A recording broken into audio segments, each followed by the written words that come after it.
somewhat uncomfortable truth that if we want things to change in our lives, we're going to have to change. We've got to change our mind about certain things. And there's a part of us that fights that really wants to maintain the status quo, even if our lives aren't exactly how we want them. So let's do some tapping to find some more willingness to change. So maybe thinking about a particular change you'd like to make, or some circumstance in your life that you'd like to be different, but some part of you is resisting making the changes that would create that change. And please take full responsibility for your own well-being. Even though part of me is resisting change, I choose to love and accept myself. I choose to allow myself to change. And I choose to love and honor myself. I choose to be willing to change. And I know that some parts of me get really uncomfortable about that idea. But not everything in my life is as ideal as I'd like.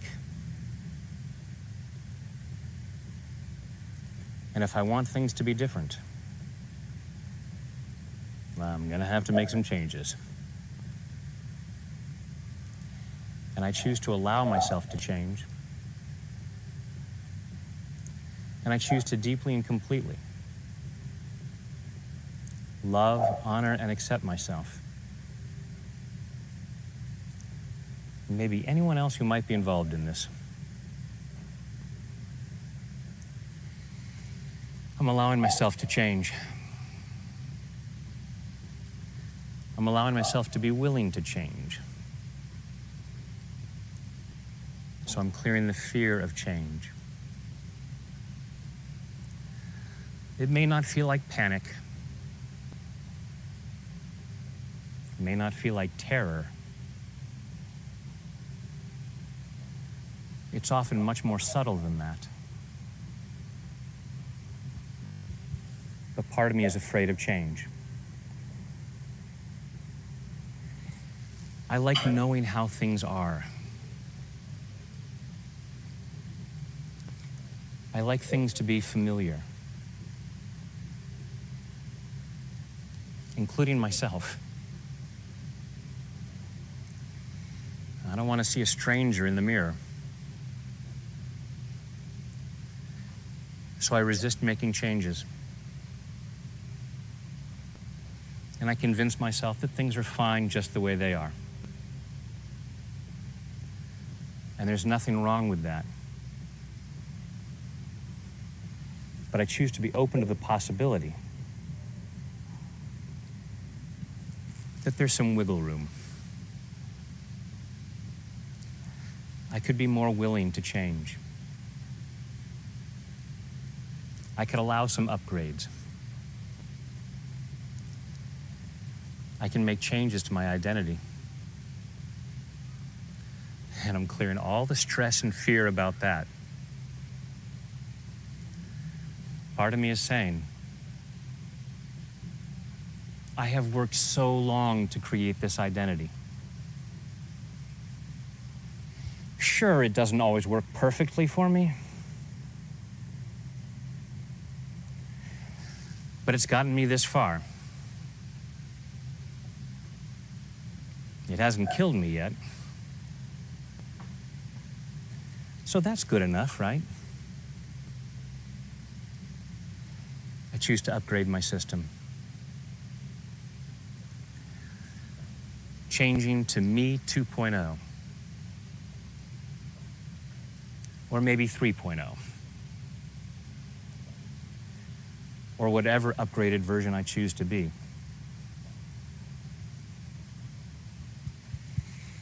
And part of me might say, there are parts of my identity that could probably use some changes, and at the same time, I've felt that they've been crucial to me. I can make these changes while still honoring my past identity. I have absolute compassion for myself, for the things that I did in the past, and for who I chose to be in the past, believing that that was necessary.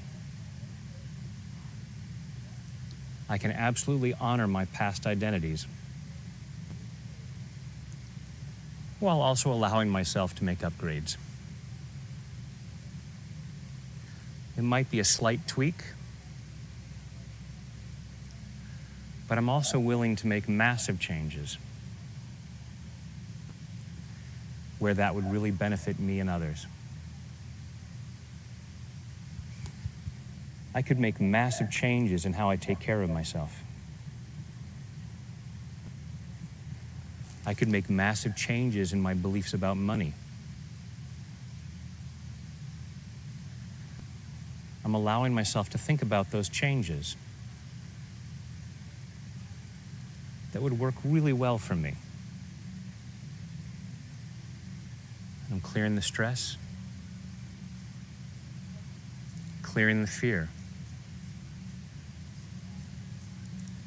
clearing any uncomfortable feeling that stands in the way of me making positive changes. I'm open to the possibility that I could let go of certain things I've said about myself. All those I am statements that I've made that are not declaring something positive. I can change those. I can be really careful about how I use I am. I can change how I use I am. I'm allowing myself to make these positive changes because I deserve that. So I'm setting myself free to do so in body, mind, and spirit. Take a deep breath. And just notice what thoughts, beliefs, memories, and feelings might have come up during that, and those places where you might have felt some blocks or stuff like that. And check out my other videos, because I might have something on exactly that subject, because I'm here for you.